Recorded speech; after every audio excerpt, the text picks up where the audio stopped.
the UCLA Bruins. And Garrett, we all remember Deshaun Foster taking the podium for Big Ten Media Days.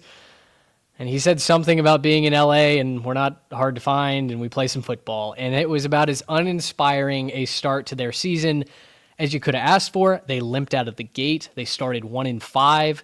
The offense was inept under Eric Bieniemy, who has since been dismissed. And the defense just simply couldn't keep up. The rushing defense was elite. The pass defense at times a little leaky.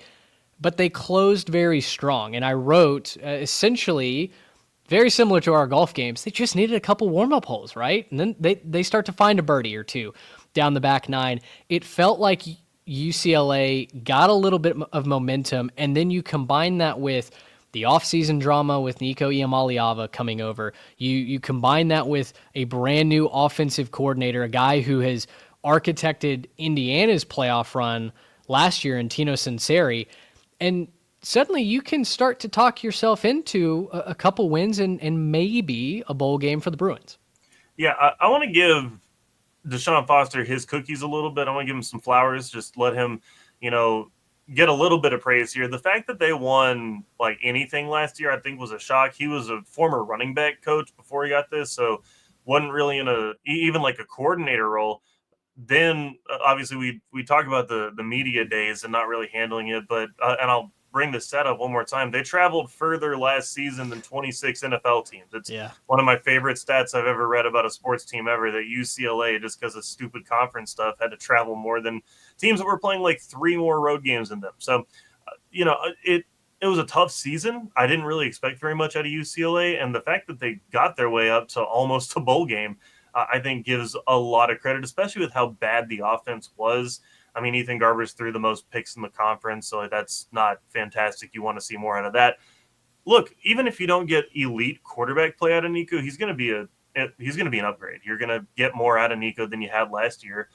And then it's just about the supporting cast, right? Who comes around him? Are there guys that can, make the offense a little bit more fun than, what was it, 126 in scoring? Like, can you find a way to score 20 points a game and just up that number a little bit, or, I don't know, shoot even a little bit higher? But I'm really excited to see what they can accomplish this season with a little bit less travel, with a little bit more experience, right? He's been through the ringer. He's done it once. I think this could be a bowl team for sure. I think this is maybe one of my favorite teams down here at the bottom of our rankings. This is a team that I believe in just a little bit more. Taking the Nico drama and all of that aside, like obviously that was a big dramatic saga, and that's just today with NIL and the portal and everything else. He's still a really good player, and he's still going to contribute a lot at UCLA. So I'm excited to see kind of where they go here.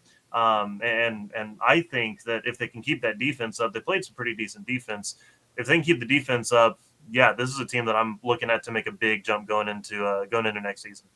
If there's a name that's hot in the streets that could get Iamaleava over to his potential, it's Sunseri, right? It's definitely the the offense that UCLA needs to end up getting to a bowl game. We'll get Garrett back if you're on the YouTube side. Probably just had to step out there for a second. But on the defensive side, Trey, as I'll bring you back in, there's a number of big-time playmakers that UCLA brought in, right? And especially when it came to keeping the run defense at the top of the conference, improving the pass defense, they knew they had to start off the edge. And so they go get Ben Perry, who's going to play the linebacker safety combo. He's going to be all over the field. They bring in Nico DeValier from Arkansas to start on edge. And in the secondary, they really loaded up in the secondary with portal names. Key Lawrence, a guy who's made big plays at Ole Miss. Byron Threats comes over from Central Florida. They get a guy from Miami. Andre Jordan comes down from Oregon State. So, again, another team where it feels like if this is a team that went 8-4 last year and you've seen it a little bit more, you've seen the pathway to success, maybe you can talk yourself into 6, 7, 8 wins. But as it stands, I wrote that I'm going to take the under here 5.5 simply because I like the direction we're heading, but it's not necessarily something I'm going to believe in until I've seen it done. Yeah, you need to see the proof of concept, right? We've got to see. That's really well said. I think I'm right there with you on UCLA this year. And I think another thing adding to it is it's a manageable conference schedule, which sounds kind of weird because they do play Penn State, they do go to Indiana, they do go to Ohio State. Yeah. But their supplemental opponents, their other road games are Northwestern, Michigan State, and USC. I don't think that I would pick against them necessarily Sharpie losses in any of those 3 other road games. So it's a manageable conference schedule. I really am interested to see how they come out of the gate because this is a tricky non-conference schedule. Yes, it to is. start the year. They host Utah week 1. It's an 11 p.m. Eastern kick on Fox, so we'll be watching that one as we record our week 1 reaction show probably.